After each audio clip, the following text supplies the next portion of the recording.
กลับมาพบกับเราอีกแล้วนะบีบีมชาแนลค่ะก็สำหรับคลิปนี้ก็เปลี่ยนบรรยากาศนะคะซึ่ง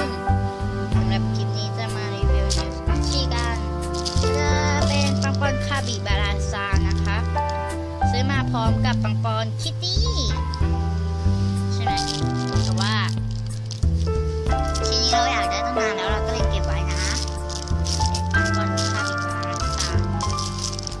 นี่เป็นแท็กนะคะซึ่ง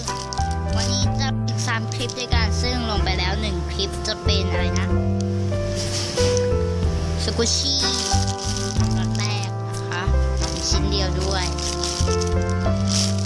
จริงๆจะรับมาอีกชิ้นนึงแต่ว่า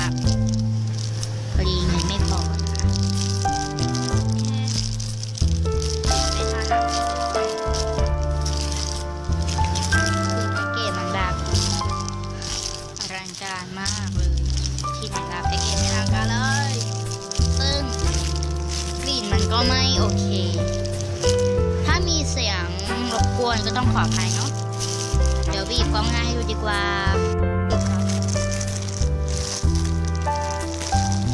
จะเห็นกันไหมมันสโลว์มากเลยนะโอเคก็เดี๋ยวไปดูแบบละเอียดในช่วง Lovely Squishy นะก็เราจะลงต่อจากช่องเก่านะคะไม่ต้องสงสัยว่าทำไมสมมติมีแบบเป็น3เลยอะไรแบบนี้เพราะว่ามันอะไรดีนะอัดไว้แล้วเนาะโอเคเพราะว่าเราแบบขี้เกียจอัดคลิปใหม่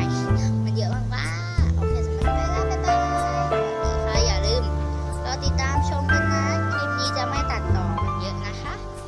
บอกว่าอย่าลืมกด